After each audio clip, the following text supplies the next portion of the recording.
Hello, I'm Lowell, he, him, and welcome to another episode of the Open Hearth podcast. So, this show draws on the experience and play of the Open Hearth Gaming Community. We're an online RPG gaming group which has lots of different kinds of games and gaming, story games, OSR, solo, and more. All games in the community use a layered set of safety tools for play. And if you're interested, we have a dedicated Discord where you can follow all of our activities. So usually we're joined by a pair of community members to discuss their recent gaming in a particular TTRPG, and we may talk about some of their gaming. But both of our community guests this week, people who participated, played in the community, have really interesting projects. These are things that they've been working on or have been working on and have coming up. And I asked them both on to talk about these because they're both amazing. So we have with us Amanda Hi there. My name is Amanda. My pronouns are she, her, and thank you so much for having me on. and Chrys Sellers. Hi, my name's Chris. My pronouns are they, she. I'm really excited to be on the Open Hearth podcast again. So for this first segment, essentially we'll go to our guests and have them tell us about what their recent gaming has been like, if they want to talk about something they've been doing in gaming recently. And then I'm going to make them talk about their project. And super excited about this. So Amanda, we are going to start with you. Tell us how your recent gaming has gone. Wow. Okay. Well, I've been playing a lot of different games, but I think the games that I play the most are probably Trophy and various the between hacks. I'm actually right now, I am running a short 5 session run of the between Unsinkable on the Critshow Twitch stream. So that is live streaming on Mondays right now. And it is so much fun. This game isn't released yet. It's going to be released hopefully sometime this year when the Between comes out in its fancy hardcover form. But the Between Unsinkable is by Wes Franks, who is actually one of the players in my game. So that's a lot of fun. And it is so dark and devastating. The playbooks are heart-wrenching. The mysteries are just horrifying. It takes the between and just goes another step with it. It is set on a transatlantic journey in, I believe, the 1910s, 1920s. And all of the players are characters that are part of the ballast class, which is a group of people that are there to sort of help the ship run more smoothly. As is the nature of the between game, things go wrong very, very quickly. Small spoiler for the game that I ran. In the very first session, the captain died, which was a little unfortunate because I bought a captain hat that was really cute. And then the captain died, and I'm like, well, I can't even wear it now. That's not fair. It's just a really, really cool game. I'm really excited to see it come out in its full form, fully fleshed out with all the different mysteries. The unseen is a mechanic in the between, where during the night phase, the more dangerous phase, the players get to narrate something that's happening elsewhere in the world. And in the case of the Between Unsinkable, what they're narrating is different shipwrecks and different ocean accidents that have happened across time. I got a little cheeky and I wrote one. I actually wrote it for Daniel Qualls' I'll Be on the Mist. I wrote an unseen about the Antelope, which isn't a real ship. It is a song by Stan Rogers called Barrett's Privateers. So I wrote an unseen that is just Barrett's Privateers. Oh, wow. I did run that one in our first session to get a little bit of Canadian content in there because I am, as a Canadian, mandated to do so. It's been a real delight to play this game and run this game for the table that I have. I got so lucky with the players at my table. I have Kim Dalton, who is a regular on the Crit Show. I have Susan Quintana, who is one of my favorite people and an incredible The Between player. I have Percy Davis, who is just breaking our hearts every time he does a mask. People are on camera crying because of what he is doing. It's outstanding work. And of course, we have Wes Franks, who is not only an incredible writer, but also an incredible performer. So it's just been a really, really wonderful experience. I was really nervous before it because I didn't know how to shorten a game like that that's normally played campaign length and how to shorten it into 5 sessions. So things have been really, really fast paced, but it's working. and the tension is up. The drama is up. We're getting good character interactions despite the short length. So I'm really hoping people can check it out. It's going to be up on the Critshow's YouTube. Also check out the Critshow. They're just delightful. They were Monster of the Week, but now they're doing Fate. And they're just wonderful, lovely people. Nice. That's what I've been playing. Oh, wow. That sounds amazing. And I'm going to segue because you talked about the between. You mentioned trophy. So I'm kind of fanboying over what Amanda has done here. Project called Sprigs and Kindling. Give us the pitch on what it is. And then I have some more questions for you. Absolutely. Wow. Well, thank you for the compliments. That's really lovely to hear. I love to hear good things. Sprigs and Kindling is an anthology zine that is coming out every few months, and it is ongoing. It is a collection of creative works from the Carve from Brindlewood and Trophy community. So people that are maybe even extremely experienced or published writers have been participating. We've had many people who've never written anything before write something for Sprigs and Kindling. It is an entirely volunteer-driven endeavor. So there is nobody getting paid, but everyone keeps the rights to what they write. So if they write something, they can go ahead and publish it somewhere else if they want, because I don't own it by any means. They own their own work. It's been a real labor of love. We currently have 3 volumes out. You can check it out at sprigsandkindling.com. And we have the 4th volume is getting ready to go into production right about now, actually. I'm getting all of the pitches in over the weekend and going to go through and plan out what we're going to have in there. I hope this one won't be quite as long as the last one, because that was 200 and something pages. Yes. Oops. When I say zine, I'm using that term very loosely.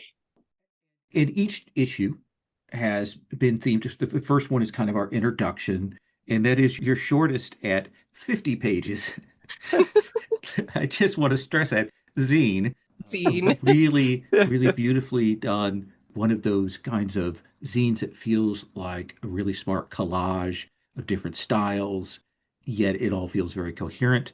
The second one is on the between, right? Correct. And then I'm going to let you describe the third one, the theme of that. The theme of the third one centers around love, sex, and obsession. We had this one come out during spring of 2025, so it's sort of our frisky spring issue. Because it's not centered on a specific game like the between issue was, it has things written for. There's a trophy fan fiction in there. It is horny. It's wonderful. I highly recommend it. I was so ecstatic to get horny fan fiction. You have no idea. That's been a dream of mine since this started. So I'm really, really happy about that. We also have things for the between. We have things for the Between Ghosts of El Paso. We have written things for. I wrote something for Planet Raygun, which is a CFB game that hasn't been released yet that Mike Martins is writing, but I have a sneak peek of it. So I wrote something for that. There's just a whole collection of various different games and different supplements and different ways that you can introduce new characters, new mysteries, new playbooks, new masterminds, all themed around love, sex, obsession, all that problematic stuff that comes with every kind of relationship, and mechanized into fun gaming. I love in that one that at the back there is a table of tables, and it is literally tables, like with a picture of a table. Yeah, the game that you're talking about was written by Bran Levine, and he's just an incredible designer, game writer, project manager. I recommend them for anything you possibly would need and want. I'm sure that they could do it. And this game is so clever. It's telling the story of this polyamorous relationship through describing what different tables, like literal, not tables as in data, tables as in kitchen tables, what they look like. It's wild. You can find that at sprigsandkindling.com. You can also find it on brandsitch.io, which I don't know offhand, but if you go to sprigsandkindling.com, we have all of our contributors. We have links to all of their itches, all of their websites, their socials, anything that they have up for that. And so you can support our contributors that way. I do want to say you have set that website up in a way that I think other companies and fan things need to be doing, in that people can very easily track down a person that they're interested in and go to their pages. I recommend people check that out just to see how that's been presented. It's really smartly done. What are some of the things from these three issues that most excite you? We've had some sneak peeks of different games that people are working on or previews, and some of them are really incredible. I mean, all of the work that goes into Sprigs and Kindling has been incredible and mind-blowing, but I would like to highlight a few things. Rob Fletcher is working on a The Between hack set in 1960s London, and I got to do the layout for that, and I had so much fun with doing the layout for that because it's not meant to be printed. It's just a little sneak peek of a game, so I could get really colorful with it. And it's just going to be a really interesting time period to play the between in, with everything that was going on in the 60s and everything, the cultural revolutions that were happening at the time. I think that one's going to be really fascinating when it's all ready. So hopefully Rob continues to work on that. We also had in volume 3, Steph Infection wrote an entire game about a breakup that they had just gone through as a way to deal with the grief and the pain and the loss that happens in a breakup. And the game is so amazingly personal and meaningful and deep. It is hard not to feel a real connection with the author when you read that game. So people are using this form of art to connect to other people in really spectacular and special ways. And I think that's something that really touches me for sure. I think there's also been a lot of people who have never tried to write anything before. This is their very first time writing anything. I've had people tell me, I never thought I could do this. I didn't know where to start. And that's something I really like to hear, because part of the drive to start up Sprigs and Kindling was to give people that might not have the support network or the ability to do their own layout, or might not be able to find an editor, people who have ideas but don't know how to get them on the page yet, to give them support, to give them experience and practice, because it all comes down to practice, as we all know, as creators. The more you do something, the better you're going to get at it. And I wanted to give people that opportunity as it was given to me, when I was brand new to all of this. I relied, and I still do, on the community to help me out so much. I wanted to make sure that I give back to all the people that helped get me where I am. So it's a real labor of love. And if it wasn't for the community, it wouldn't exist. There wouldn't be a Sprigs and Kindling. It exists because of and for the community. We're not directly affiliated with the Gauntlet in any way. We have their permission to do all of these hacks and different things. And if there's anything that I think might get too close to being like appropriating on or stepping over the line on what is their color, their logos, or what, anything like that, I will double check with the publishers before we go to publish anything. But we basically have free reign, which is kind of fun, because then we can play around in settings like the Between, but we don't have to follow the rules. This isn't going to be put in one of the official books or anything, so we don't have to follow the rules. We can do whatever we want. We can create new moves. We can make things really wild.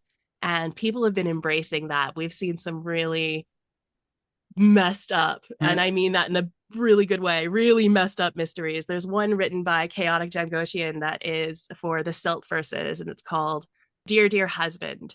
And holy moly, is it ever dark. I mean, the Silt Verses is a dark game anyway, but this playbook, this faith sheet, which focuses around a god that is your husband and the sort of subservient relationship you have to it, it is messed up in just the coolest way. And that would never, ever be able to get through an official published document because it is just too dark. So we have a lot of fun with that. So you've got beautiful covers, as well as the interior artwork that you've chosen, the selection of those. Can you tell us something about that art? Absolutely. So the first volume, I used art that I found online in a image repository called Old Book Illustrations. It's a really cool painting of these birds and stuff. I just thought it looked cool, and it It's looked like it had, striking. It's really good. yeah, it looked like it had wood in there. I'm like, okay, that's kind of Sprigs and Kindling-ish. Then when after the first volume came out, I was approached by one of the community members, Nico Lviv, and he asked if he could do a cover for the next one. Since again, this is all volunteer, I don't have a budget, so I can't pay anybody for anything. I was more than happy to get a free art cover. Absolutely happy. And I was just completely thrilled with what he did. The image of a mermaid, like a mer creature, ocean creature in chains with a sort of evil looking pastor who's also kind of hot. It looks really great, and it is based on one of the mysteries that was written for that volume for the Between. Then he asked if he could do the third volume as well, and this, people, you need to just go and look at the cover of volume 3. It is so beautiful. I was so impressed with how gorgeous and colorful it is. Highly recommend contacting Nicholas Lviv. You can find his information on the website. And if you love his stuff, you should let him know, because I am just enamored with it. As for the interior art, some of it is art that has been created by the community members. We have some images by comic book artist Tess Fowler in volume 3. We have some fan art scattered throughout various things. We have some art by Amanda Lee Frank, who did the art for The Between. I took a lot of images for the Between issue from the Illustrated Police News, which was sort of a sensationalist London newspaper that talked about various crimes and horrific events. And the images that they used in that, they're hand-drawn, and they're just wild. And this is all stuff from the 1860s, 1880s, early 1900s. So it fit really well.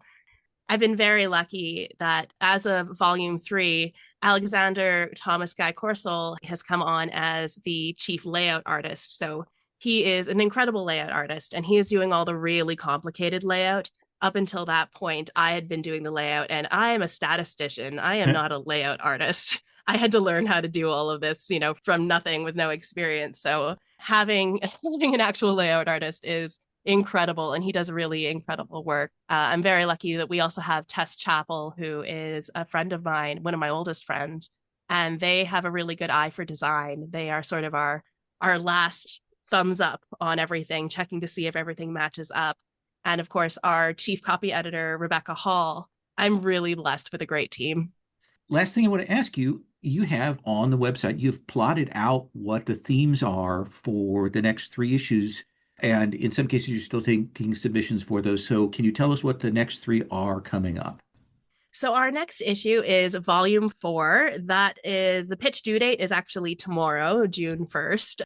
You've missed it if you're listening to this now. But the theme is going to be public access and analog horror, a strange analog horror oddity. So might be related to the game Public Access, or might be related to a different game, but also analog horror. It depends on what the item is. That one's going to be released probably by the end of July. For autumn, our October volume, Trick or Treat, we're doing trophy. So we're pivoting away from Card from Brindlewood and doing a full-on trophy issue. So we're going to have trophy gold incursions, trophy dark incursions. I'm hoping for some more horny fanfic. I maybe some fan art. I would love that. I would be absolutely ecstatic if that happened. The pitch due date for that is September 1st, and the submission due date is October 1st. So if you have something to submit, you should get at me. And finally, we have planned out our winter 2026. This will be our January 2026 volume. The theme is endings and beginnings. So it's not related to any specific game. It's themed around how things start, how things end. I thought that would be a really nice theme for the beginning of the year. Yeah. And something a little more open and free flowing so people can get their creative juices going. Chris, do you have anything you want to ask? You covered a lot of ground. I guess I'm curious about what it's like working with an established property. You said you had a lot of leeway, a lot of permission. So I was just wondering what that was like, and if there were any gotchas or learning experiences that came with that. Maintain a good friendly rapport with the publishers that we have been working with. I have reached out to is it Hatchling Games that does Cryptid Creeks?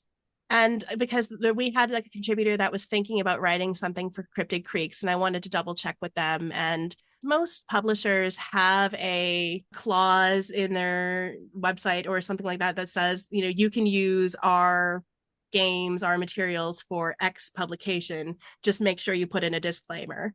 So we are not officially affiliated with Gauntlet Publishing or Hedge Mage Press or any other. We're not affiliated with anything, but we do try to make sure that we are following good protocol. So far, there haven't been any problems. I imagine that if it maybe wasn't small indie kind of games that we were working with, things might be a little bit different. Writing horny fan fiction for D&D might be a little bit more problematic. If you're not Baldur's Gate 3, yeah. Yeah, exactly. Yeah. But so far we've had nothing but great experiences and great feedback from the publishers. They've been really supportive, which makes a huge difference. We're going to have links to the site, to the downloads, to everything in the show notes. And you absolutely should go and check out these 3 issues and the 4th one when it comes out. Chrys, I want to throw to you now. Tell us about your recent gaming, and then tell us about what it is that's, as of the recording, next week is going to be the launch of it. So talk about that. Yeah, I have been mostly playing Defy the Gods, my game, because it's consumed my whole life. But I have played a little bit of Ultraviolet Grasslands, For the Queen, a great Thirsty Sword Lesbians campaign as magical girls, and Dream Apart. It was my first time getting to play Dream Apart after playing Dream Askew a lot. Yeah, that was great. The Jewish lore, the Yiddish Ashkenazi lore is just so cool. It's really great to be in a world that's sort of a Chagall painting, and just really lean into all the fantastical elements.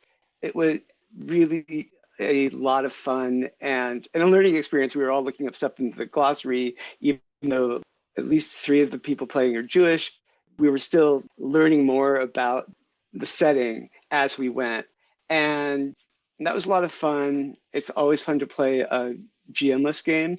But the Thirsty Sword Lesbians game was wild because I got to play this trans disaster lesbian that I sort of, if I could have been out to myself as trans in my 20s, I totally would have been, with the ripped jeans and the perpetual hangover because you're always getting sauced the night before and just always throwing caution to the wind. And so I'm this kind of on her way to burnout sort of disaster lesbian by day. And then my magical girl persona was this swashbuckling buccaneer who looks like Lauren Bacall. So still throwing caution to the wind, but with sort of a lot more voltage behind it. And that was all played by post over Discord. So it didn't have the immediacy, of an in-person or an over Zoom game, but we got to really write out our part of the scene and really delve into it. And I feel like I've lived that girl a little bit now, and that has been lovely. That's been really healing. Defy the Gods. Yeah. Tell us about this. Very excited. It is a queer sword and sorcery adventure romance set in fantasy ancient Mesopotamia. You are playing these sword and sorcery archetypes who are also kind of queer life tropes. And the overlap between those two has been incredibly rich and wonderful. But you're playing these characters in a world where the gods really do hate you, and the city authorities really are trying to brush you off to the sides, push you to the margins. And you get to fight back against the gods, against death. You get to delve into the ruins of old Atlantis. And it has been an incredibly rewarding experience writing this. It has been a huge part of my own queer and trans journey to dig into each of these playbooks and really bring the themes of the game front and center and start having much firmer design opinions, and also realize I was trans. So okay, yeah. Like a lot. So yes, so it's an amazing game. I think it's going to be about a 250-page hardback, 6x9 when it's done. Powered by the Apocalypse. uses Ray's Apocalypse Keys framework a lot. So you can roll too high, and that can set you up on an upward doom spiral where you eventually become your most monstrous godlike self. And that has been really cool. And it turned out to work really well for sword and sorcery. The idea that you might get more than you bargained for is a very sword and sorcery feeling. And this sort of glorious doom arc that each playbook goes on or can go on, depending on their choices, it feels very sword and sorcery also, where you can become your King Conan self, but it's not necessarily your best self. It also has all these flirtation mechanics from Thirsty Sword Lesbians, where you are enticing people and winning their hearts, but it's in this game intersecting with this treacherous power. If you roll too high, you can spark sublime passion and sort of loudly, proudly make this emotional connection, even if it's going against the laws of God and man. But, you know, very problematic gods and men. Or you can roll a miss, and then it's like flirting with somebody in the wrong neighborhood or the wrong place and time, the wrong person, where these really problematic laws or edicts bite down on you. So that's been a really interesting design intersection to explore between Apocalypse Keys and Thirsty Sword Lesbians. Can you tell us about a couple of the playbooks? Give us a Yeah. flavor of what those are, the signposts for the setting? Yeah, absolutely. There's a bunch. The sword is big-hearted, stubborn, and totally deadly. Their default move is that if you're not already in combat and there is an NPC within arm's reach and they're a mortal human being, you could just kill them without rolling. You could just say, oh, they're dead. It's a big lesson for GMs to keep their really important NPCs out of arm's reach. But no matter who ends up dead, it always causes more problems than it solves. And that has been a lot of fun.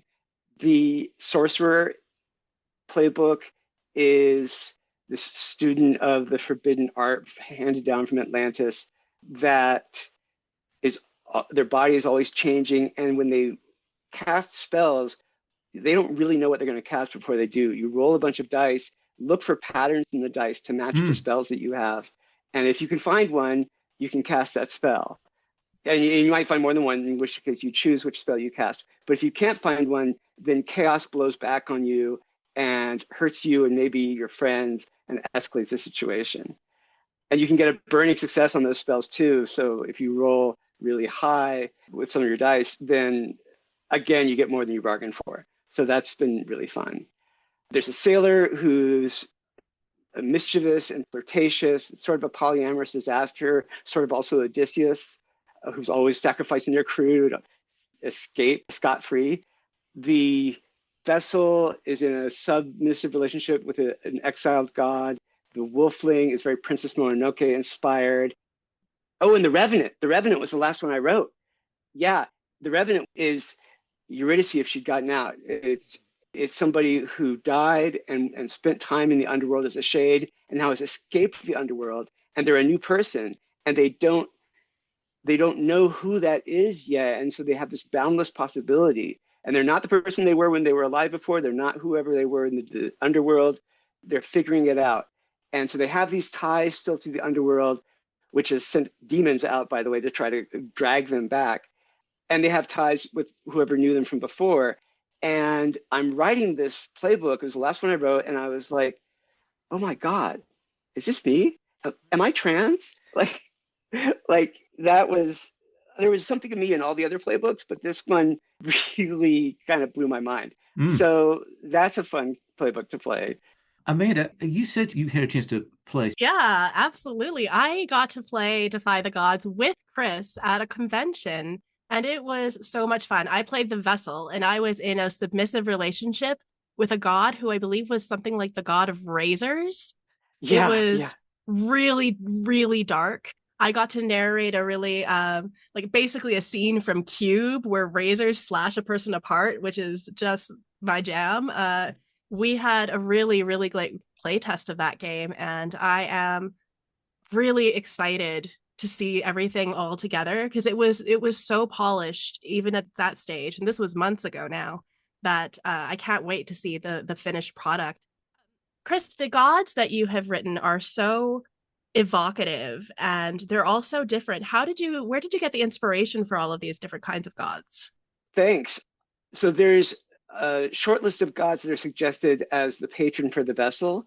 And then there's just 5 pick lists that people assemble gods from at the beginning of the game. And for our one shot, I think I made a bunch ahead of time. But now, even with one shots these days, I just let people go through the god building process because they have so much fun with it. The patrons for the vessel, I really was leaning hard on story of Elric, his patron Ariok, and the weird relationship they have. And then looking for other things like that that would be domains that seem powerful but alt, like something a lesser god or a god who is excluded from the pantheon might have domain over. And then for the pantheon themselves, I got to really go big. There's a list of primary domains that are things like the sun and death and war and sex. And then there's like the natural world and abstract concepts and something from the mortal realm. And there's a list of names that I got a lot of help with from my co-writer who did a lot of Sumerian research. Yeah, so people just pick from those lists, and there's really no combination that you can make that you can't string a story through that ties them all together. So that was really a lot of fun. And at first I just did so-called normal polytheistic domains like you might find in Greek myth and Sumerian myth.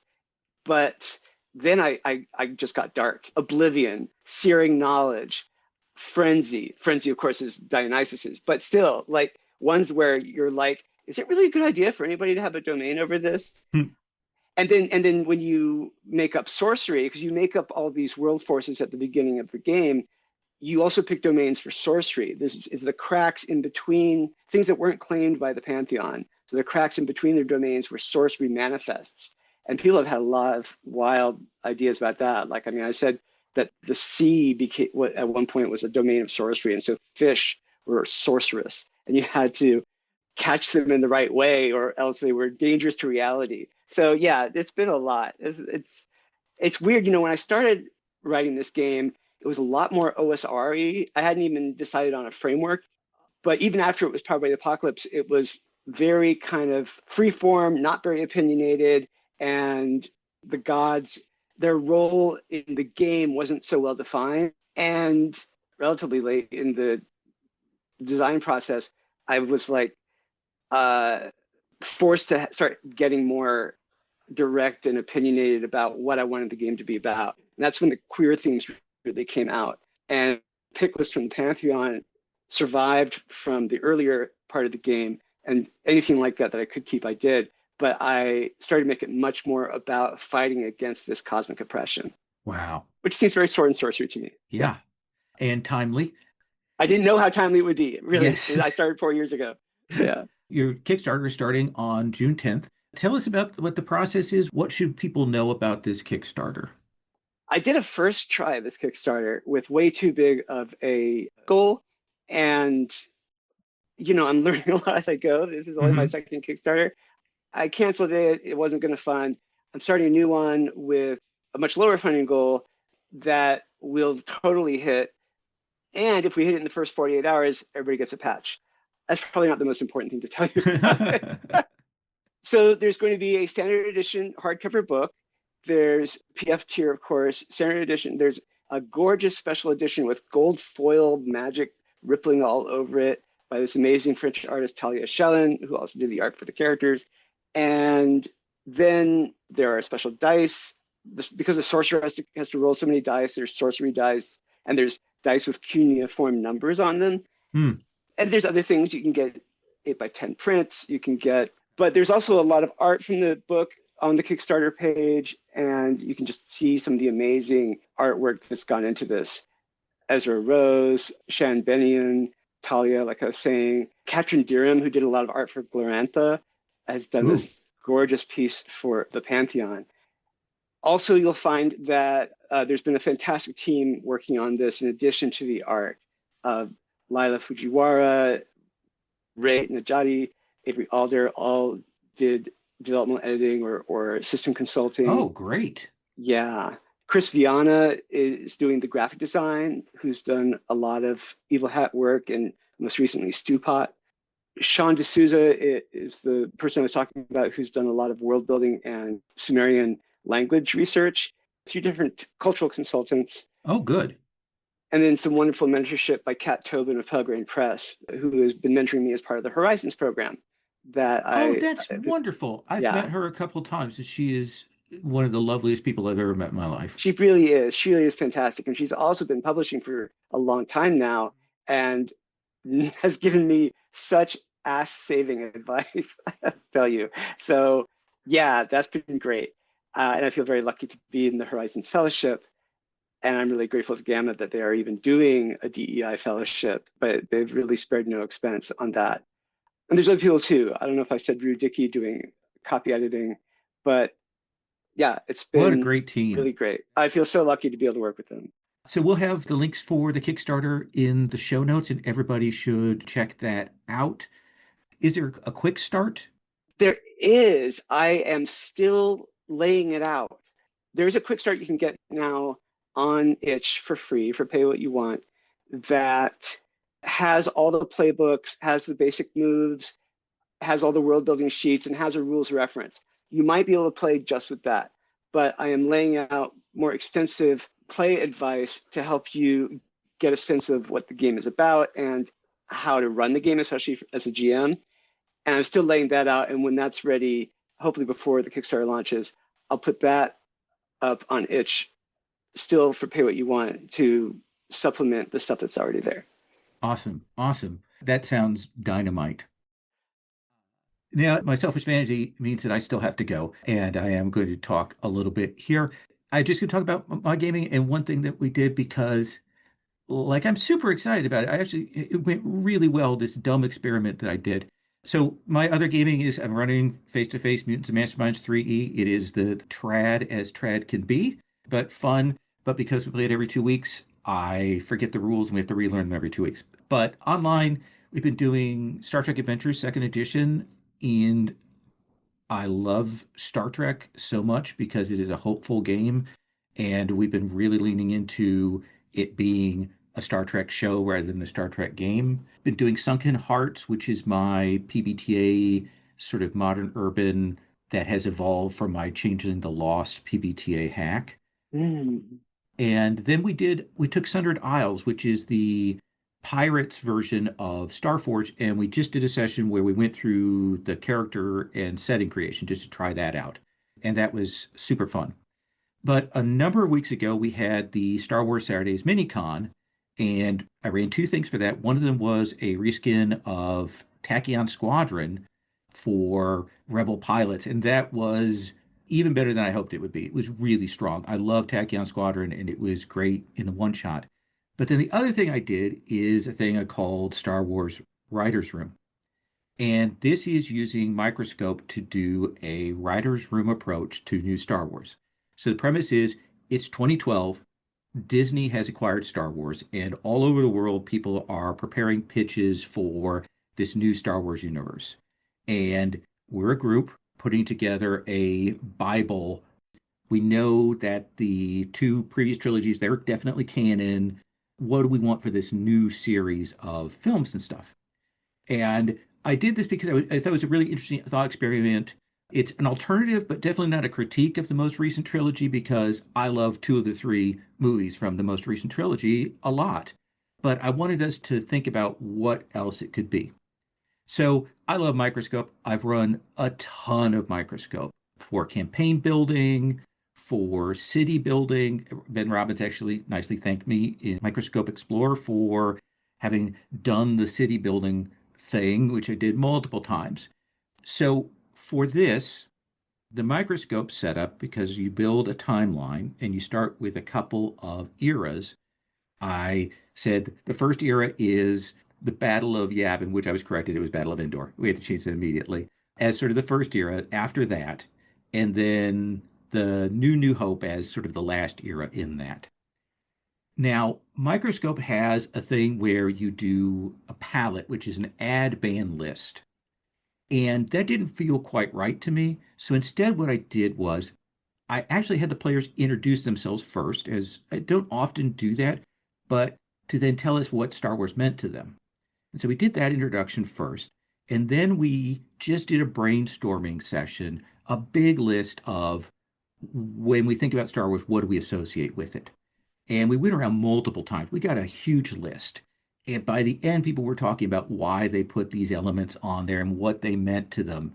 And it really got us all in a kind of a love fest for Star Wars at the start, but also gave us a thing that we could fall back to. When you're going along, sometimes in Microscope, you're trying to come up with new things to add on there. People could go back to that list and find something to work with. So Microscope normally has, you have these eras that you can make up, and then within the era, there are events, and you put an event that happens within that era. And then in conventional Microscope, there are scenes that you can play out that usually deal with a question that's associated with it. And you actually go to dig down and play those out. Normally, when I played Microscope, I've substituted questions for that. What's a question we have about this event? Here, what I did was you could put beneath an event a detail, a particular name, a hook, a twist, or you could describe a piece of merchandise that would be associated with that event that would be sold. So there was a duel between a Sith and a Jedi, and somebody described this Rock'em Sock'em robot set that would be sold for it. Oh, And that's brilliant. That is so good. it really worked as a way that people, if they couldn't think of anything else, that's something they could definitely think of. It was really good. Like it went so much better than I imagined it would be. We went around twice building it up.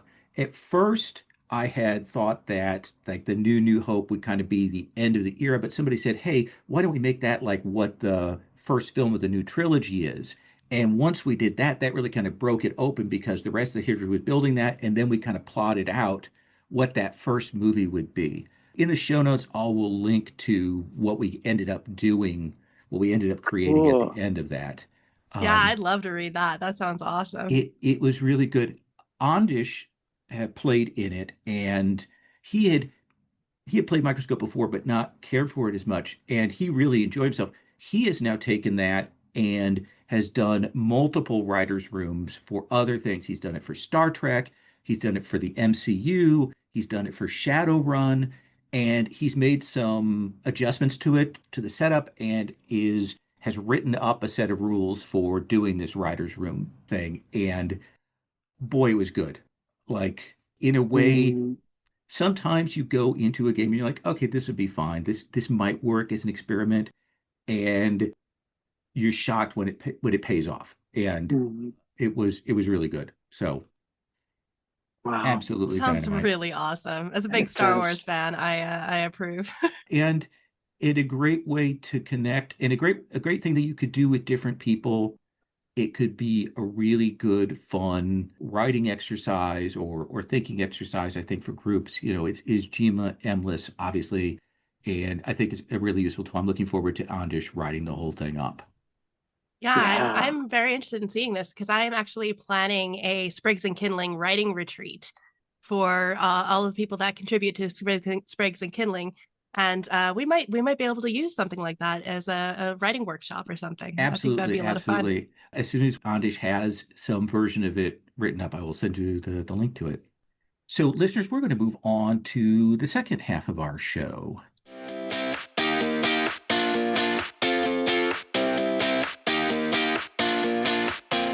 So, listeners, for our second segment, we ask everyone to talk about something that they're really digging right now and why. So, Amanda, what is giving you life right now? Oh my goodness. Okay, so I watch a lot of horror movies. That is not surprising to anybody who knows me. Basically, I probably watch a horror movie every day.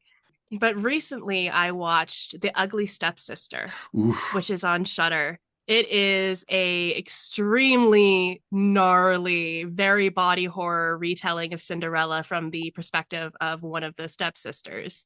and the extreme measures she goes to make herself look the way she needs to in order to win the heart of the prince. And it is, I mean, it's horrifying. It is absolutely horrifying. But there are some really good nuance. It's hard to say nuance because there's no real subtext in this movie. It's all text, which I appreciate. I like it when movies just go for it. The main character is this stepsister, and they didn't make it so that, Cinderella bad, stepsister good. They made everybody really flawed and relatable, even in a setting like this. So you understand, you get some sort of semblance of understanding and empathy with why the stepsister is going so hard and doing all this stuff that she is doing to herself or having done to her. You get some sympathy and empathy for the stepmother who is enforcing this unreal expectation onto her daughter. You can even sympathize and empathize with Cinderella, who is not terribly likable in this. She is sort of not, she's this girl who has had her world shook up when her father dies, but she is not a nice person all the time. She can be really mean, and it's so good. And the body horror is just nasty. Like, I had to look away, and I don't have to look away from things very much. I can't remember a trailer I more winced at than the trailer for that. I didn't see the trailer. I walked into it completely blind. It just came up on Shudder. I hit play. I like going into movies without seeing trailers. I like just starting a movie and not knowing anything about it. So I'm very glad I did, because I might have shied away from this one, and I'm glad I didn't, because it was really good. Awesome. Wow, I gotta look it up. At least the trailer. Wow. Yeah. Chrys, what is it that is giving you life? I recently got a book in the mail from Amazon that I forgot I'd pre-ordered, called Amplitudes, an anthology of queer and trans futurity science fiction. And it is so wonderful. It's 22 different stories set in the future, near future, or far future, where technological advancements have made trans possibilities a lot more available sometimes. So, like, some of these stories are in wildly free, liberated societies with regard to sexuality and gender. And some of them are set in really closed down settings where you're part of a group of religious fundamentalists on an island after most of Florida's been drowned in waves, or you're on the 77th floor of a high rise in a city that's like the Fifth Element city, just so vertical, but you only got there because you're letting everybody see your life all the time, and you're kind of in this panopticon, and you need the sponsorships and the likes in order to stay up there. And boy, you really need to have a kid. And if you are a lesbian and your husband is a gay man and you're hiding that from everybody, it's a problem. Oof. So it is wild. Those are just two of the stories. There's an amazing one called Trans World Takeover that is told first person from the point of view of a high school kid who's trans, who's a trans man whose best friend is a trans girl, and they are trying to trans their enemies. They're trying to slip hormones into or onto people they don't like. And it goes about as well as any 11th grader's scheme could go. Is just so funny. And so I got this book in the mail. I'd forgotten I had ordered it. It was publication date, it just dropped, and I just started devouring it. So that has been wonderful. Even the stories with repressive societies have this message of hope behind them. And God, that's good. God, I need that right now. Awesome. Awesome. Yeah. We'll definitely have a link to that. Mhm. Yeah, I'm looking at the author list right now, and it is incredible. We got Sarah Right? Gailey. I love them. That's awesome. I have to check this out. So I'll give the last little bit here, sort of self-serving. I want to say that what's given me life is we've been able to get some more hosts for the Open Hearth podcast. We've had Ray Najati and Fumi and Andrea, and those have all been great. We've got Mike Minutulo. I'm probably saying his last name wrong, and I apologize, Mike, who are also doing that. So I'm really glad we've been able to get a more broader range of voices. So that's exciting to me. One of the other things we're doing here is we've got a couple episodes done of a new podcast that is a history of Super's TTRPGs that I'm doing with Mad J. And then parallel to that, we're going to be doing one on the history of post-apocalyptic RPGs. In both cases, really looking at the game's context in gaming, and then for the Supers one, the context in terms of media, and the post-apocalyptic one, like what are the anxieties? What are the fears? Why is this coming out? What is it telling us about what people are thinking? So I'm very excited about that. We've got a couple of them done, and we're hoping to start rolling those out in the next month or two on a monthly basis. So very excited about that. Sounds awesome. That's Yeah. really cool. I'm excited to be able to use a lot of the work that I've done looking at RPG history in a way that digs it out. It also means I get to practice editing on these podcasts more. So that was amazing. I'm really excited. So I'm going to ask you all if people are, we're obviously going to have links in the show notes, but Amanda, if someone is looking to follow you, to track you down. Absolutely. Again, I am Amanda Mullins. My pronouns are she, her. You can usually find me online as iamatrex. You can find most of my stuff. You can go to iamatrex.com, and I have a whole bunch of links there. It's not a very fancy website because I am lazy and I don't like to work hard on fancy websites. And I don't remember much beyond like basic HTML anymore. Sprigs and Kindling, you can find at sprigsandkindling.com. That's the website. It's also linked on my website. If you remember I Am a T-Rex better, you can find it either way. If you are interested in contributing or being involved with Sprigs and Kindling, just find me on Blue Sky at iamatrex.com, or you can find me on, if you know me on Discord, I am in the Open Hearth Discord, so you can find me in there, send me a message, and we can absolutely talk about that because I love having lots of people contributing. And Chris, what about for you?